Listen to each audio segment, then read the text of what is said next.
Et là, on était en 99. J'ai créé la première place de marché pour les composants électroniques. J'ai levé 10 millions d'euros. Et à quel moment est-ce que vous devenez sénateur dans cette vie trépidante? On était parti tout le week-end et le monde entier avait téléchargé du porno depuis mon serveur. Quand j'ai eu à développer les commandes de vol du premier Rafale, on m'a dit t'as 2 semaines, t'as pas le droit à une seule erreur. Nos employés, c'est des formes de travail qui ont émergé en 2020. Mais vous, en 2004, vous aviez déjà la vision.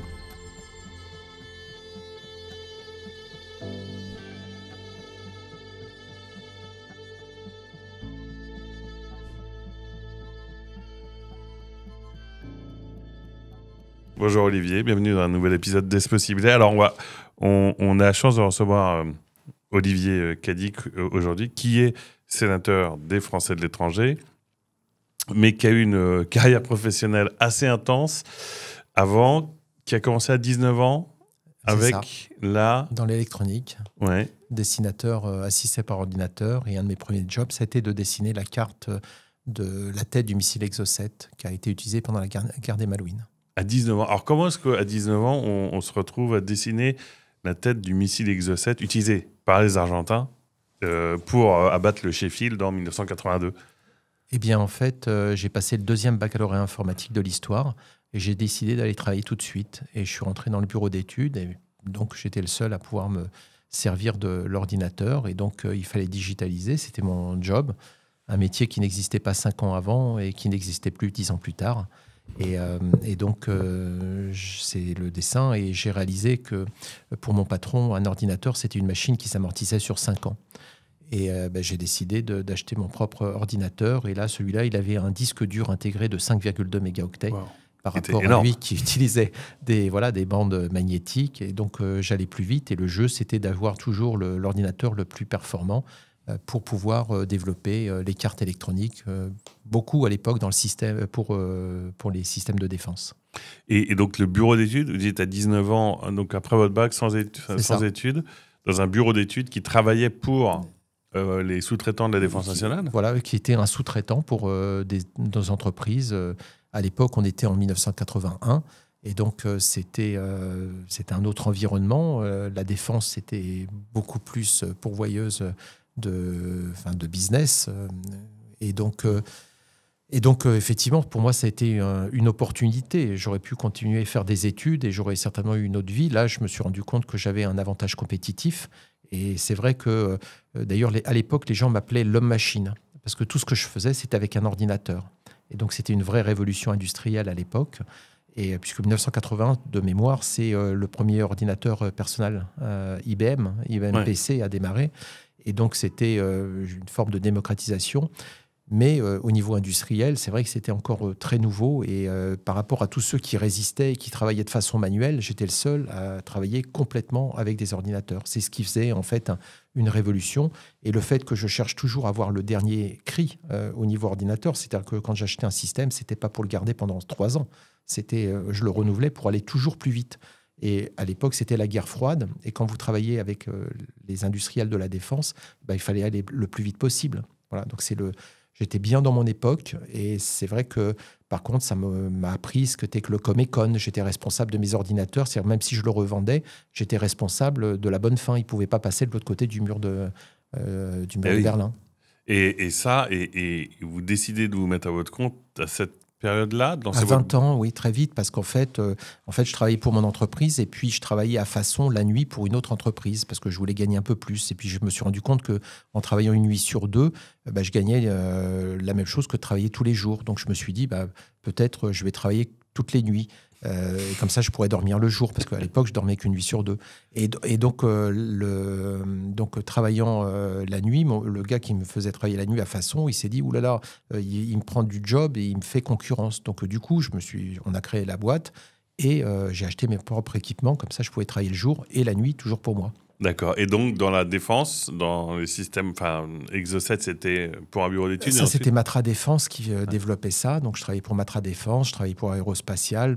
Mon grand client, c'était les avions Marcel Dassault. Et donc, il y a eu la création d'Electronique Serge Dassault à l'époque, maintenant qu'on connaît sur Dassault Aviation, Dassault Électronique. Donc, c'était toute une époque assez magique. Quand j'ai eu à développer les commandes de vol du premier Rafale, on m'a dit tu as 2 semaines, tu n'as pas le droit à une seule erreur. On ne m'a pas demandé combien ça allait coûter. Voilà. Donc aujourd'hui, c'est ce qui fait la grande différence. C'est que quand il a fallu développer le Charles de Gaulle, une des choses que l'on a dit, qu'on nous a dit, c'est bon, maintenant, il va falloir être compétitif. Or, moi, du coup, je ne comprenais pas le mot, parce que compétitif, ça veut dire quoi ?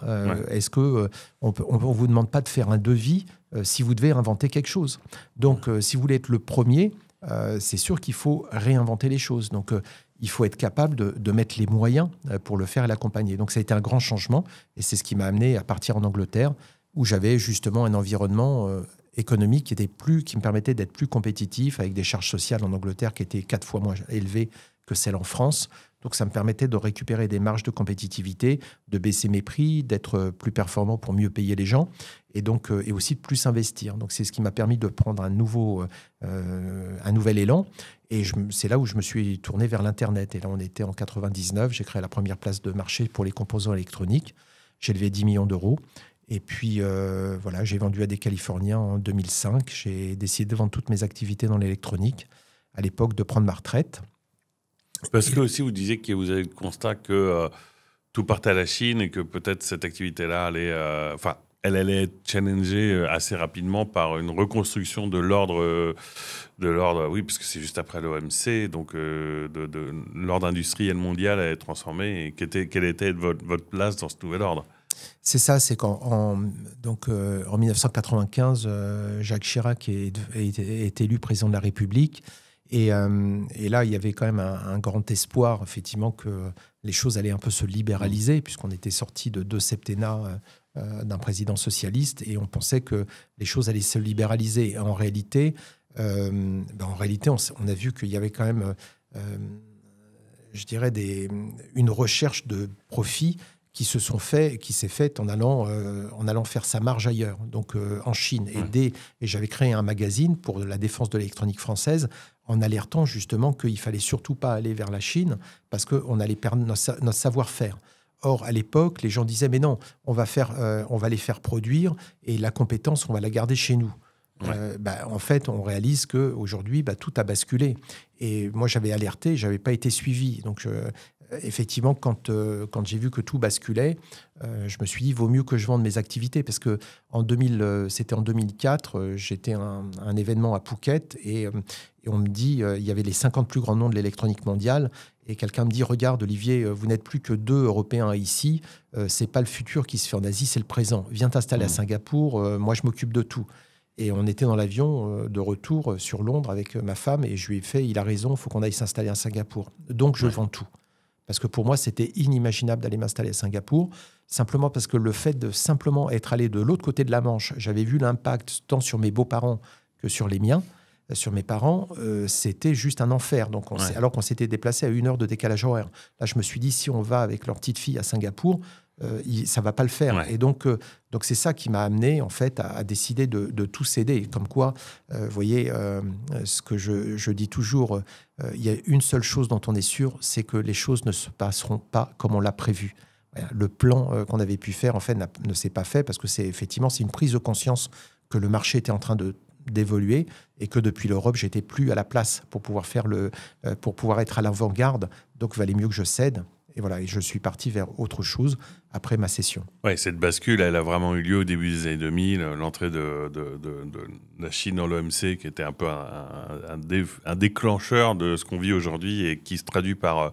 on a parlé, on a une émission sur la guerre économique. Je vous présenterai la personne avec qui on fait ça, ce qui est notamment le dernier exemple en date, c'est la rapidité avec laquelle les Chinois deviendront leaders sur la voiture électrique parce qu'ils ont maintenant toute la chaîne de compétences incluant les bureaux d'études et les composants et le marché client et tout, qui va les rendre, qui est un peu la conséquence de ce qu'on a progressivement laissé partir là-bas pour des questions de compétitivité. On en revient parce qu'on a fait un trade-off entre compétitivité et productivité qui n'est pas notre avantage aujourd'hui, on ne va pas se mentir.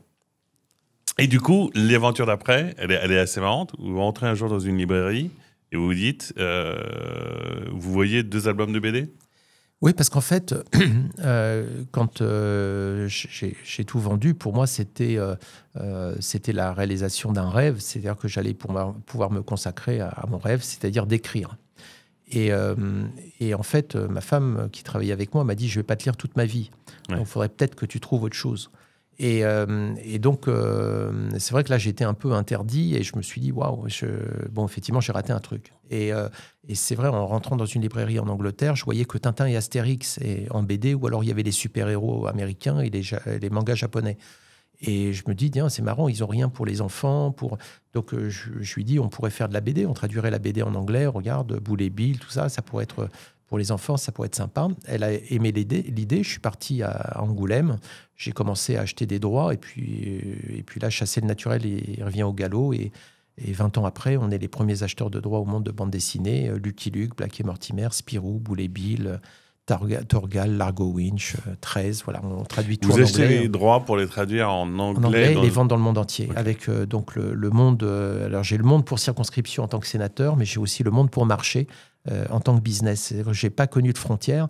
Et en fait, là, d'ailleurs, quand j'ai négocié le contrat, j'ai dit, je négocie une langue, je ne négocie pas un territoire. Et donc, puisque j'avais dit à l'époque, vous ne pouvez pas contrôler la circulation des produits dans le monde. Ce n'est pas possible. Et je me souviens, il y avait qu'avec Lucky Luke où l'éditeur avait dit non, on garde l'Inde parce qu'on a des ventes sur le marché. Et en réalité, ils ont très vite vu que les Indiens, ils vendaient par les eBay et tout ça sur d'autres marchés. Donc, ils étaient incapables. Ils me disaient, oui, mais on peut interdire. Oui, mais une fois que le mal est fait, le mal est fait. Donc, la seule façon, c'est de bloquer. Et voilà, et là, on peut vraiment tenir la production.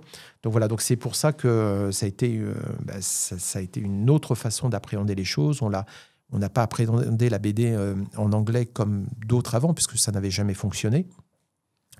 On a adapté ça au niveau culturel.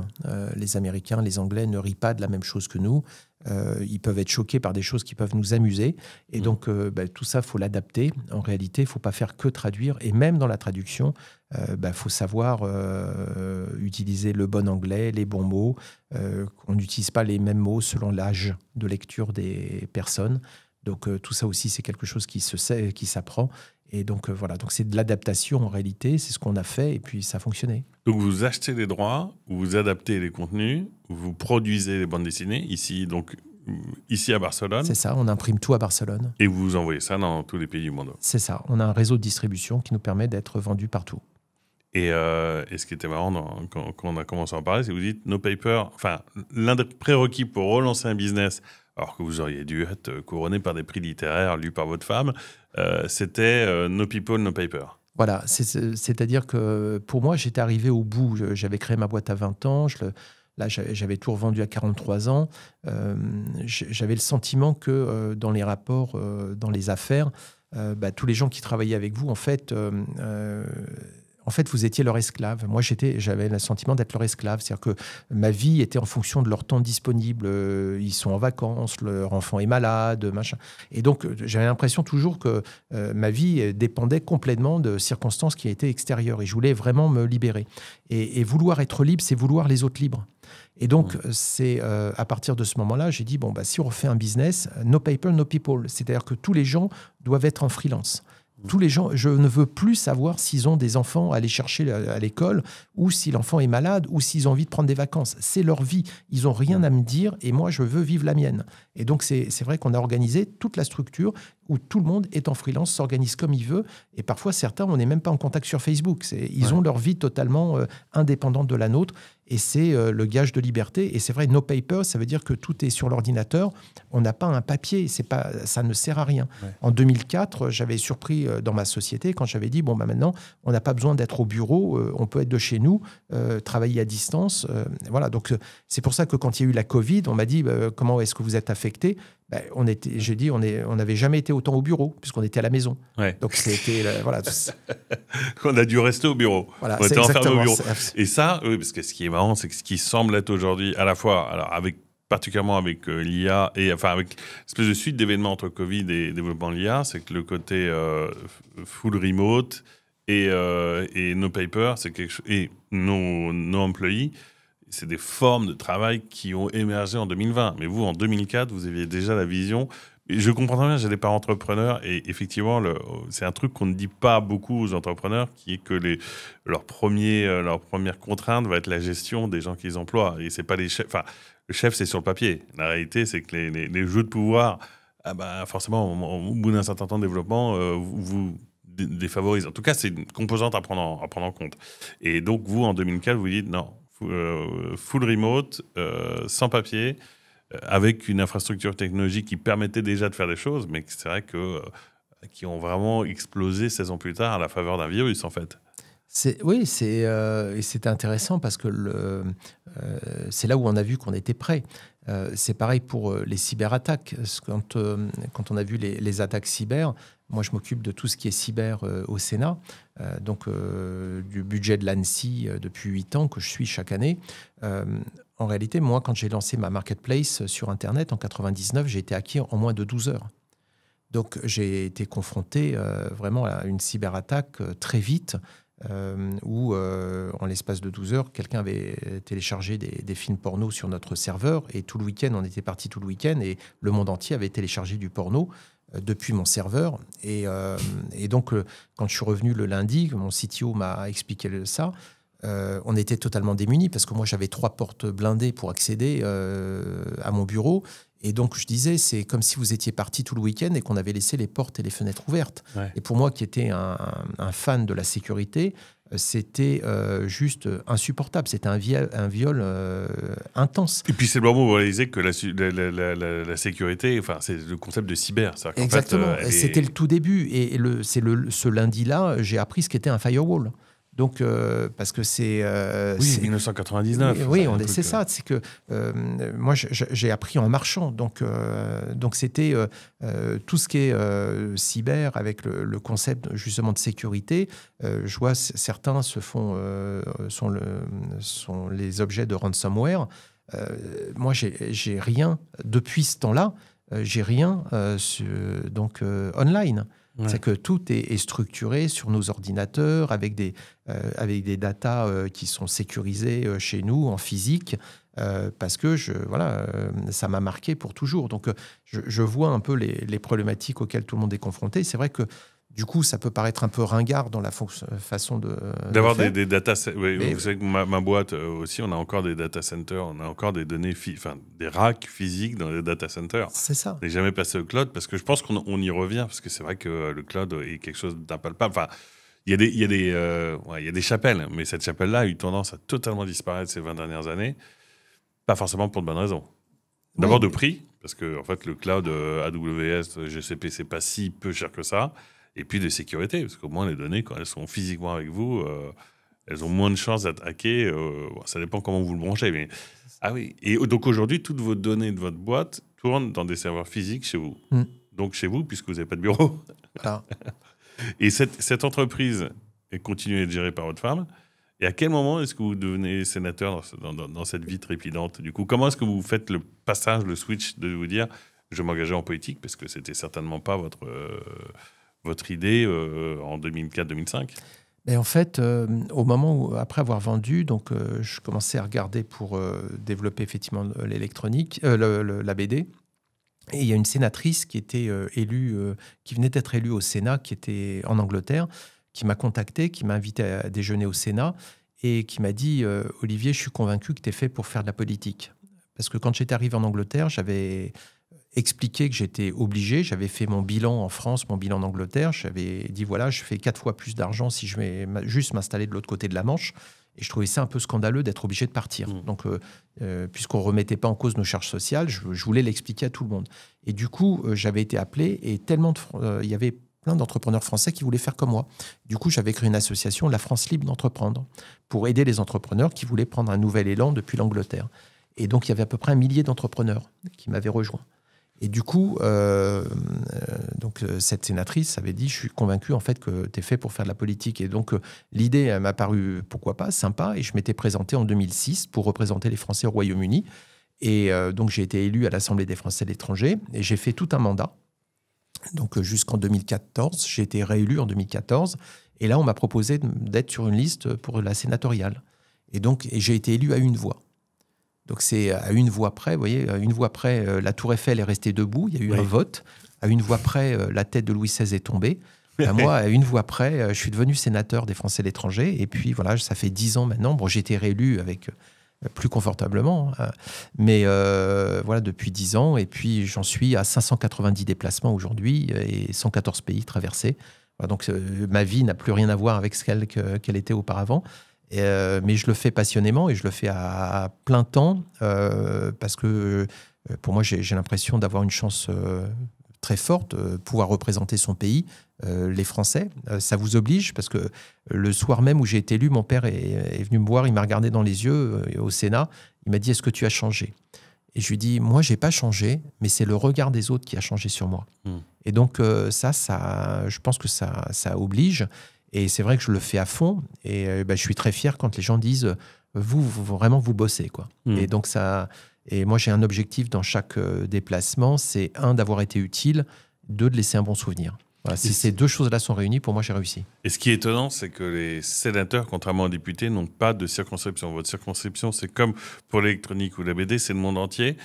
Du coup, ma première question, c'est, quand vous m'avez dit ça, c'est de dire, mais comment vous répartissez les rôles ? C'est un rôle plutôt de mission, vous avez des sujets et donc une certaine spécialité qui fait que vous pouvez contribuer parce que vous vous concentrez sur les sujets. Et comment est-ce que c'est organisé, quoi ? Qui est-ce que vous allez voir une fois que vous partez ? Parce que vous avez beaucoup en mission, donc vous êtes mandaté. On essaie de comprendre un peu comment ça fonctionne.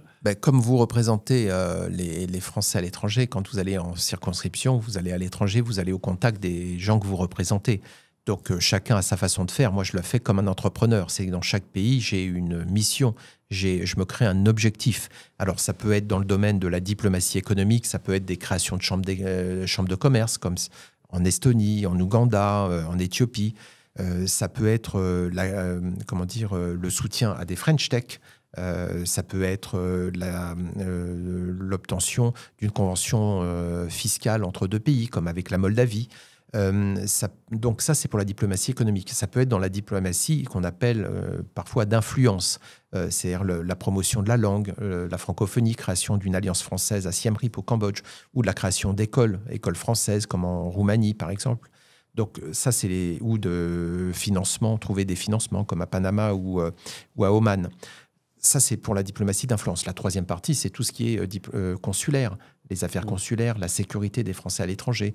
À Cuba, c'est les Français de Cuba, les retraités, ne touchaient plus leur retraite parce que les banques françaises ne voulaient pas envoyer d'argent à Cuba pour ne pas avoir de problème avec les autorités américaines. Donc, trouver une banque qui ne fonctionne qu'en euros. Ça peut être la sécurité à Madagascar. On avait, depuis le début de l'année, 9 entrepreneurs français qui avaient été enlevés et 3 qui avaient été assassinés. Voir le Premier ministre avec l'ambassadrice pour pouvoir demander à ce qu'il y ait un procureur. Et là, les affaires se sont arrêtées, parce qu'ils ont arrêté les gens. Donc, 6 mois après, je retournais avec l'ambassadrice pour remercier le Premier ministre. Donc, la quatrième partie, c'est tout ce qui est diplomatie parlementaire. Rencontrer mes collègues des parlements étrangers ou les membres du gouvernement. Là, je viens de faire une tournée, je préside le groupe d'amitié avec les pays du Golfe. Je viens de traverser les 6 pays du Golfe au mois d'avril avec, vous imaginez, vous savez ce qui se passe à Gaza, mais ce qui se passe aussi avec le Hezbollah au Liban ou avec les Houthis au Yémen. C'est un certain nombre de sujets et je rencontrais pratiquement les ministres des Affaires étrangères dans chaque pays, le Premier ministre au Qatar, pour justement évaluer tous les sujets. Et j'ai retrouvé Jean-Noël Barrot au Koweït, qui passait pour la journée. On a vu le ministre des Affaires étrangères ensemble. Et donc, c'est d'accompagner l'exécutif. L'exécutif, le législatif et le judiciaire, ce sont les 3 acteurs de notre démocratie. Et le législatif fait le contrôle de l'action du gouvernement. Mais je le fais comme un entrepreneur. J'ai besoin d'objectifs clairs par pays, d'atteindre ces objectifs. Et donc, j'ai une plaquette qui résume un peu ce que je fais dans tous les domaines. C'est incroyable. Et donc, vous n'arrêtez pas de courir le monde pour ça, parce qu'à chaque fois, puisque vous êtes beaucoup sur le sujet de diplomatie, j'imagine que c'est un peu inhérent au fait d'être sénateur des Français de l'étranger. La place de la France dans la diplomatie mondiale, telle que vous la voyez aujourd'hui, dans ce contexte très chaotique, comment est-ce qu'on s'en sort selon vous ? Quelles sont les missions à venir aussi pour assurer la place de la France dans le concert des nations, très très chahuteux en ce moment ? Et il y a, si on regarde le fondement, c'est la question qu'on doit tous se poser. C'est celle que je me suis posée quand j'ai eu l'honneur et le privilège de parler au Congrès américain.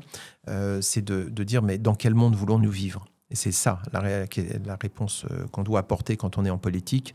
Et est-ce qu'on veut...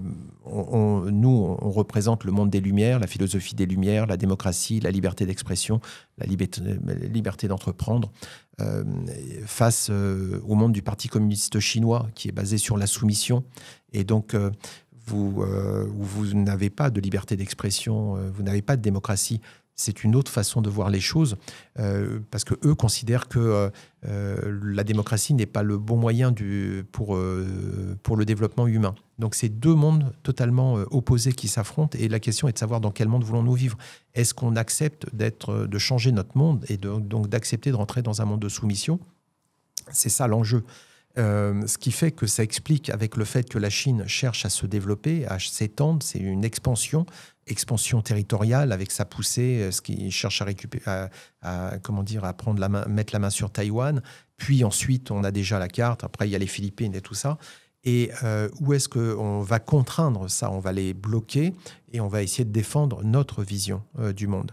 Et ça, c'est un vrai enjeu aujourd'hui au niveau diplomatique. Donc, effectivement, vu ce qui se passe aujourd'hui aux États-Unis, qui prend tout le monde un petit peu à contre-pied avec une philosophie nouvelle qui serait que justement la liberté d'expression, on voit bien aux États-Unis aujourd'hui comment elle est challengée par le gouvernement Trump. Ça remet en cause beaucoup de choses, ce qui fait que pour l'Europe, ça remet l'Europe en fait en selle, puisque l'Europe était vue comme un suiveur des États-Unis.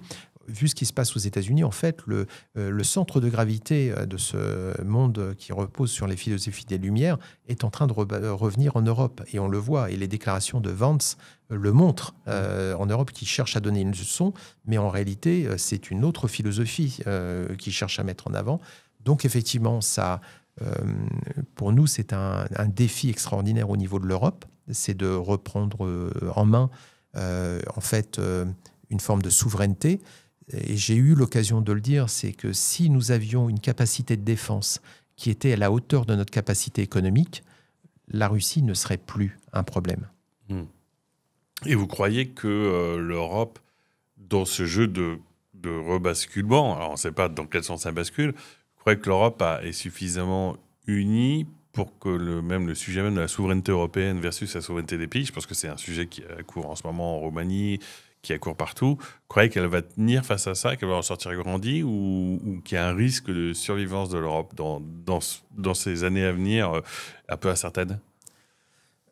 Quand il y a eu la première réunion, la décision du traité de Rome, les Britanniques ont éclaté de rire, ont dit ça ne va pas tenir longtemps. On voit où on en est 54. Aujourd'hui. Voilà, on voit où on en est aujourd'hui.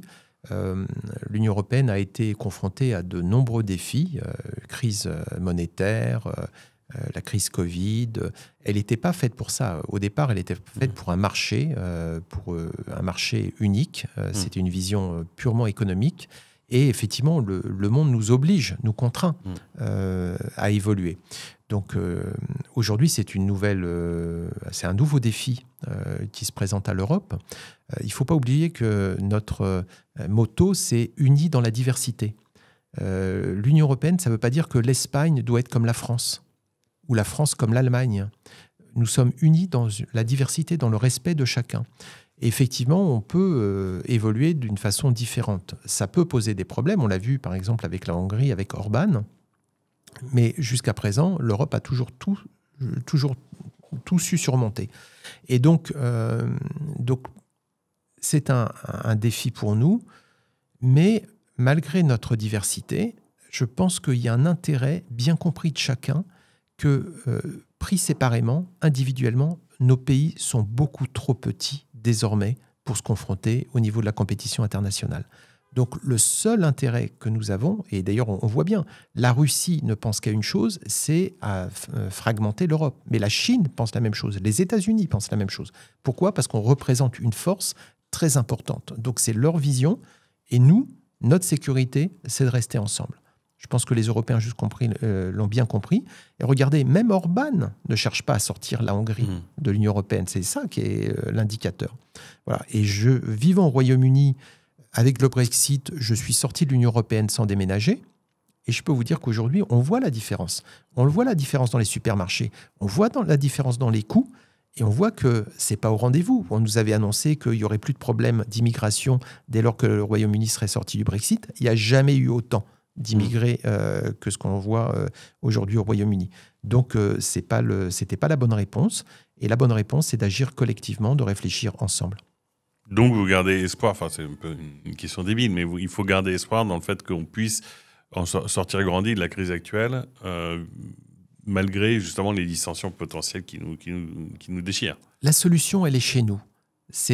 On est suffisamment forts ensemble pour pouvoir apporter une réponse à tous les défis qui nous sont présentés. Et on est très solide, on est très fort. La question, c'est effectivement, on est divers, on est varié, chacun peut avoir des intérêts différents, ponctuels. Et on l'a vu dans le domaine de l'énergie. On a vu que l'Allemagne faisait appel au gaz russe, beaucoup. Et c'est à partir du moment où il y a ce conflit, on voit la dépendance. Mais on a vu la dépendance aussi du marché à la Chine. Et on voit bien que si on ne se protège pas, eh bien, le dumping va emporter toute notre industrie. Et donc, on va devenir dépendant de la Chine. Est-ce qu'on a envie d'être dépendant de la Chine ? Non, industriellement. Est-ce qu'on a envie d'être dépendant de la Russie au niveau énergétique ? Non, on l'a montré. Est-ce qu'on a envie d'être dépendant aux États-Unis ? C'est ça la prochaine question. Pour le militaire, pardon. Ouais. Est-ce qu'on avait envie d'être dépendant aux États-Unis pour l'activité de défense ? Voilà, on voit bien qu'un certain nombre de pays liés à l'OTAN sont totalement dépendants des États-Unis. La question, vu les annonces du président Trump, la question qui se pose à nous, c'est est-ce qu'on se recrée une industrie de défense européenne ? Est-ce qu'on arrive à avoir une autonomie stratégique ? C'est ce que le président de la République avait développé dans son discours de la Sorbonne en 2017. Il apparaît aujourd'hui étant visionnaire. Quand en 2018, j'allais par exemple en Lituanie, j'avais rencontré le ministre de la Défense qui avait dit « Mais c'est quoi cette histoire de défense européenne ? Vous voulez tourner le dos aux Américains ? On sait bien que face à la Russie, si on n'a pas les Américains, on ne s'en sortira pas. » N'empêche que l'année dernière, quand je suis retourné en Lituanie voir justement le ministère des Affaires étrangères, eh bien, leur motto avait totalement changé et ils se disaient non, on a besoin de l'Europe, effectivement, il faut qu'on soit ensemble pour contrer la menace. Donc, nous-mêmes, on a évolué. C'est qu'à l'époque, on voyait plutôt la menace au niveau terroriste sur le Sud et on s'est bien rendu compte qu'effectivement, la menace la plus importante, c'est être capable de se confronter à un conflit à grande échelle. Ça veut dire la Russie, ça veut dire qu'il faut remettre en cause toute notre vision, ce qu'on avait par le passé, donc sur la menace, et ça a été fait, depuis des années, cette problématique avait été anticipée, et donc aujourd'hui, effectivement, on avance, mais on est en retard collectivement, parce que certains se reposaient sur les États-Unis, et qu'aujourd'hui, ils se disent que si on en a besoin, peut-être ils ne seront pas là. Voilà. Et donc, est-ce que c'est quelque chose qu'on peut accepter ? Beaucoup de pays sont en train de se dire non, on a besoin maintenant de réponses. Donc, est-ce que c'est ça votre prochain défi en tant qu'entrepreneur ? C'est d'agir dans cette étape puisque vous avez quand même une grande expérience dans la défense, d'agir en disant le terrain de jeu maintenant, c'est l'Europe qui doit passer un cap dans la structuration de sa défense ? Absolument, pour nous, c'est c'est préparer ce tournant. Je pense que c'est accompagner la prise de conscience, ne pas couper le lien avec les États-Unis, parce que là aussi, il y a quand même une confiance dans le fait qu'à un moment ou un autre, ce qui se passe chez eux peut aussi nous arriver chez nous. Donc, des gouvernements qui sont populistes, qui développent le moi d'abord. Moi d'abord, ça veut dire les autres après. Vous construisez rien collectivement comme ça. La Fontaine avait le loup et l'agneau et développait le droit du plus fort. Mais il avait une autre fable qui était le lion et le rat, où le lion avait attrapé un rat et allait le tuer. Le rat a dit au lion « Ne me tue pas, je peux t'aider ». Et le lion avait rigolé « Comment toi, le rat, tu peux m'aider, moi ?» Mais ça l'avait fait rigoler, il l'avait lâché. Et un jour, le lion rugit, le rat l'entend. Et le rat va vers le lion, donc voir ce qui lui est arrivé. Et le lion était pris dans des filets. et le rat a rongé les filets et a libéré le lion. D'où on a toujours besoin d'un plus petit que soi. Voilà. Et donc, c'est ça la solidarité, et c'est justement, c'est ça la beauté de l'Europe. La Croatie est le dernier pays à avoir rejoint l'Union européenne. Et j'ai discuté avec le conseiller du Premier ministre croate qui avait travaillé pour l'adhésion. Et il m'a dit, depuis qu'on est dans l'Union européenne, quand se passent les sommets, à la fin du sommet, le président donc, de la Réunion vérifie qu'il n'y a pas un pays qui est lésé par la décision. Il dit, nous, la Croatie, on a toujours été envahis. Donc, on ne nous a jamais demandé notre avis. Et là, même s'il y a un petit pays pour qui ça pose problème, eh ben, il ne faut pas qu'il perde la face devant ses compatriotes. Donc, en fait, ce qui se passe, c'est que dans ce cas-là, on reste pour trouver une solution. Il dit, c'est la première fois qu'on nous prend en compte. Et donc, c'est ça, la beauté de l'Union européenne. Et on a tous besoin les uns des autres, et c'est ensemble. Et c'est comme dans la cyber. Vous pouvez vous protéger, mais c'est le maillon faible qui va vous faire dégringoler. Donc, s'il y en a un dans votre réseau qui ne se défend pas bien et que c'est un maillon faible et que vous n'avez pas fait en sorte de l'aider, eh bien, vous allez en subir les conséquences. Merci. Merci pour cet échange passionnant et inspirant. Eh ben, écoutez, en tout cas, soyons fiers d'être des rats, du coup, parce qu'on trouvera notre utilité là-dedans. Merci Olivier. Merci beaucoup.